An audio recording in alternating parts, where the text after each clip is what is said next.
Justamente, Tayana, nessa questão que nós estamos falando de retomada econômica, do quanto a população hoje tem de poder econômico, essa questão de ajuste do aluguel é preocupante, por mais que se tenha um índice que faça esse ajuste, vai ser preciso que inquilinos e proprietários conversem para chegar num denominador comum, porque a gente sabe que não necessariamente aquilo que o índice vai colocar como válido para o acréscimo do aluguel, as pessoas vão conseguir pagar. Então aqui eu falei do índice, ó, aproveitando a nossa colinha aqui da pauta, o Índice Geral de Preços do Mercado, IGPM, é o índice para medir então a movimentação e dinâmica da indústria e serviço e tradicionalmente é usado para indexar os contratos de locação e disparou para 23,4%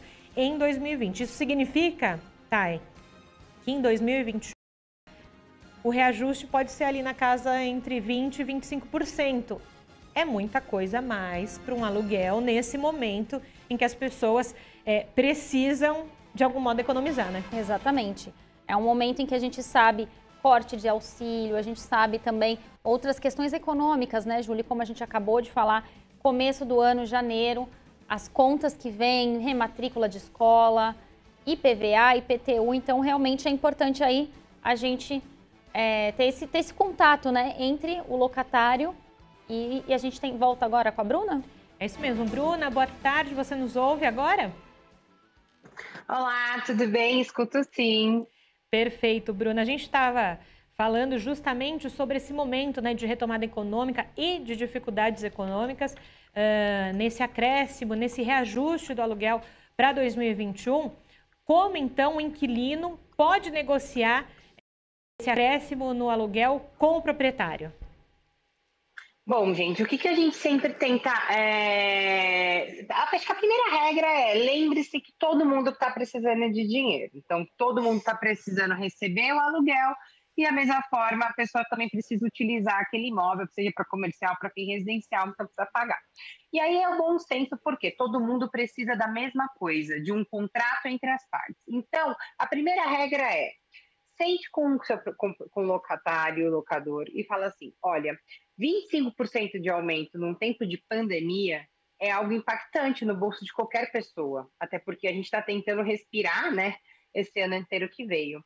E a primeira dica é essa, virar e falar assim, vamos fazer uma proposta? Não vamos nem colocar 25 e nem zero. Vamos fazer um meio termo? Vamos pegar o índice do último reajuste e vamos fazer uma média. Vamos somar o de 25, sei lá, e outro 10%, coloca dividido por 2 e a gente coloca, sei lá, 15, 14% de reajuste.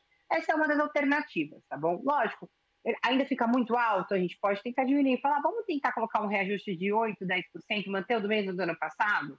É também uma possibilidade, gente. E qual que é a dica que faz com que a pessoa pense em aceitar isso, né, o locador?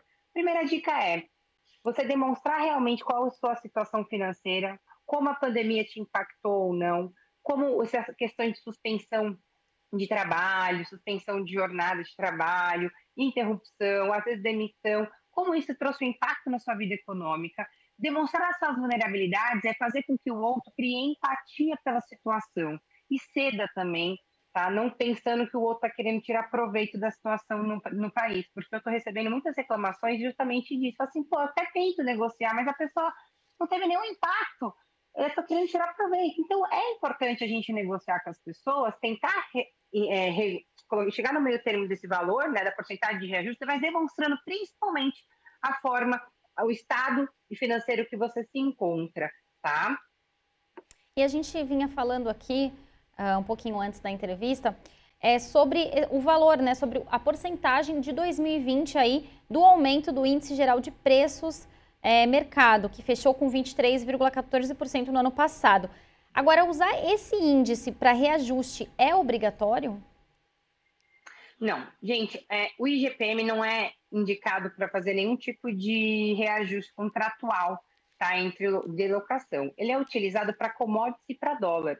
Ou seja, é mais para a galera da indústria, para o pessoal que trabalha mais com dólar, com o setor agrícola. Aí sim é indicado o reajuste, tá, o índice de reajuste do IGPM. Só que criou-se um hábito do brasileiro utilizar esse índice como reajuste nos contratos de locação. Contudo, não é uma regra, não é obrigatório e muito menos indicado. A gente sempre indica o IPCA ou INCC. Hoje, Bruna, será que eu consigo trocar? Gente, a gente tem o não. Então, o que eu sugiro para todo mundo? O não eu já tenho. Então, eu vou ligar para o locador e eu falar, eu gostaria de fazer um aditamento, gostaria de trocar o índice de reajuste para colocar o IPCA. Por quê? Porque eu acho que é o índice mais correto, que vai ali, né, subindo ou descendo de acordo com a inflação e de acordo com o nosso salário também vai aumentando ou não. Então, eu chego mais próximo da realidade do povo brasileiro e, lógico, mais próximo do que seria um reajuste ideal de locação. Agora, Bruna, você falou que você pode negociar de algum modo essa troca do índice nesse momento de reajuste. Uma coisa é você conseguir falar com o proprietário, outra coisa é você discutir isso com as imobiliárias.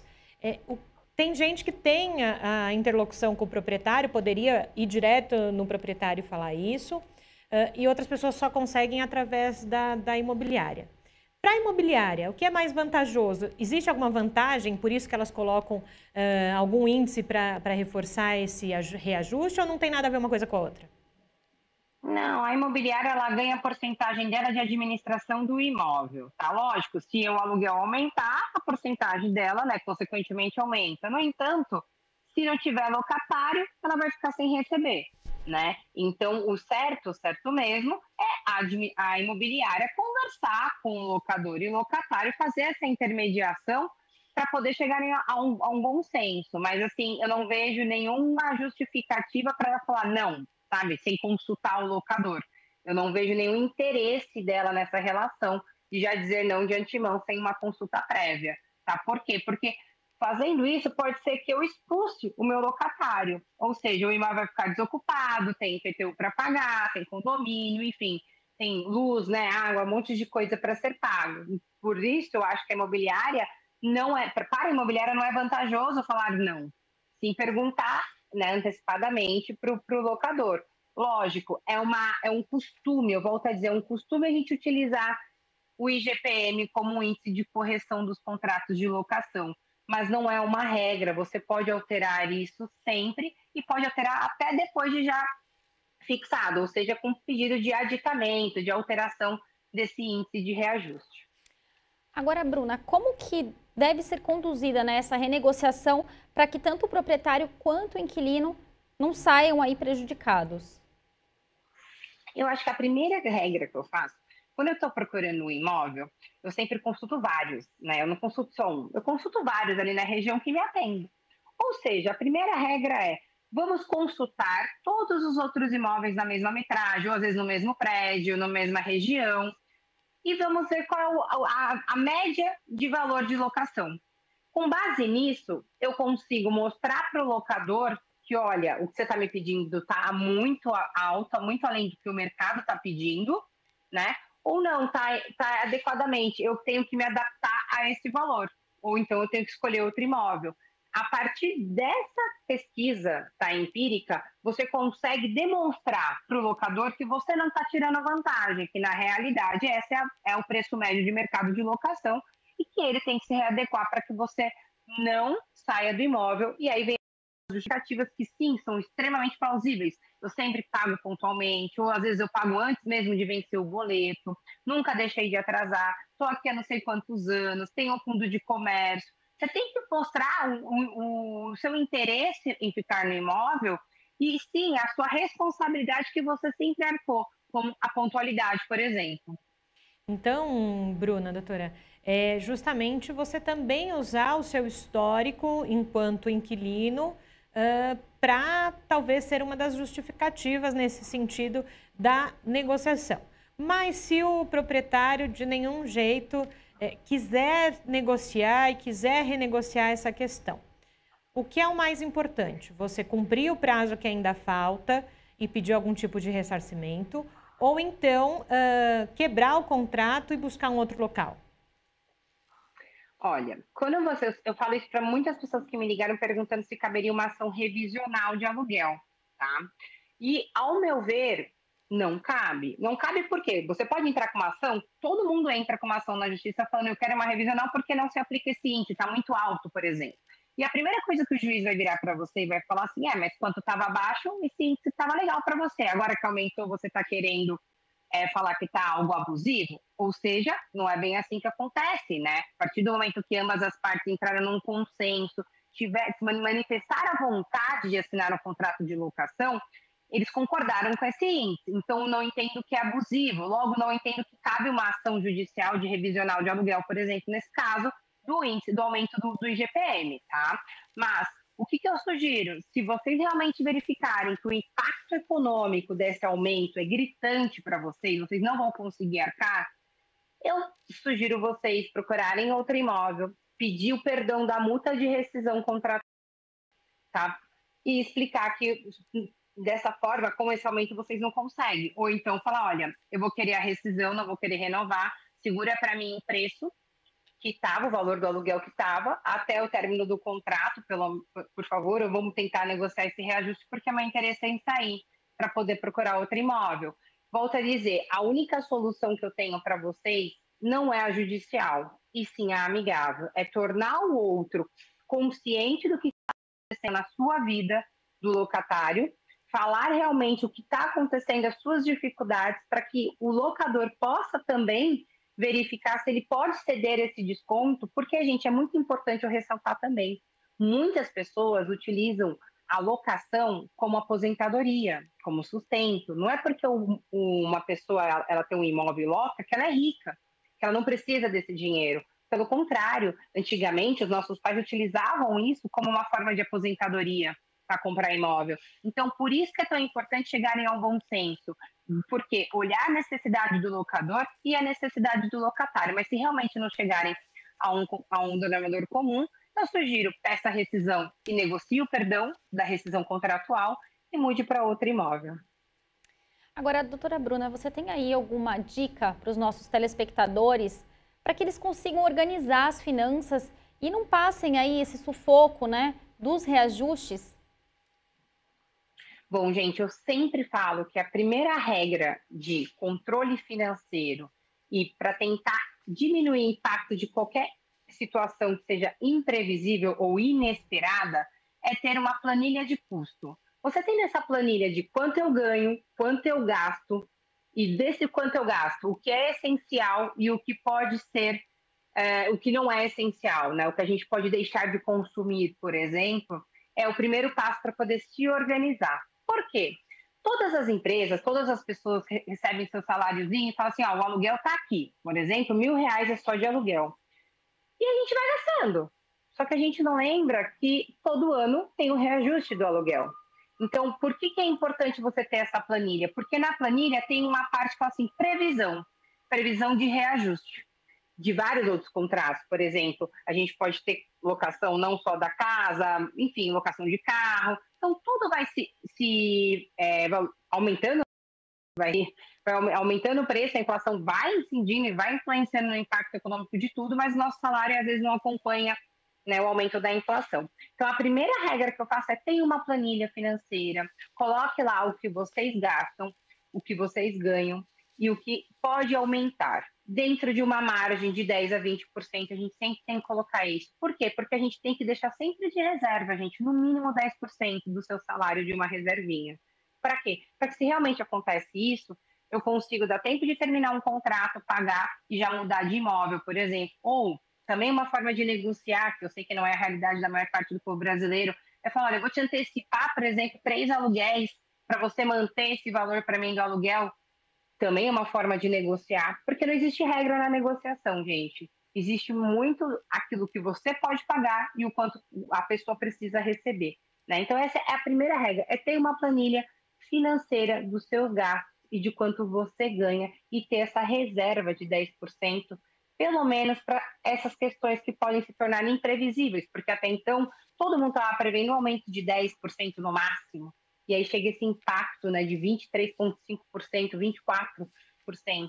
Isso sim mexe demais na nossa estrutura econômica. Portanto, se a gente tem essa planilha, esse controle financeiro, essa educação financeira, a gente consegue diminuir o impacto de algo que é inesperado, imprevisível.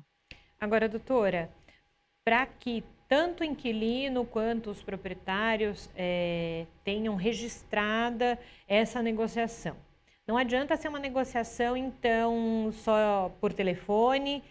O que precisa ser feito?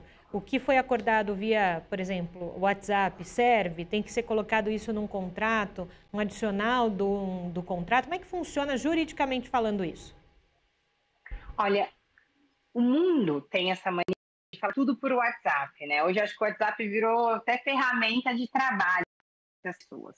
Mas a gente sempre preza, principalmente dentro da área do direito, pelo formalismo, tá? Por quê? Porque o formalismo ele faz com que não haja dúvida. Portanto, a indicação é: houve uma conversa verbal, formalize por e-mail. Conforme conversa por telefone, realizamos um acordo que não será realizado o aumento deste ano, não será aplicado o reajuste. Por favor, informar a imobiliária e formalizar bonitinho. Por exemplo, nesse caso, não houve reajuste. Não precisa formalizar com aditamento. Agora não, vamos lá. Houve um aditamento contratual. O que é isso, um aditamento? Eu mudei o índice de correção monetária.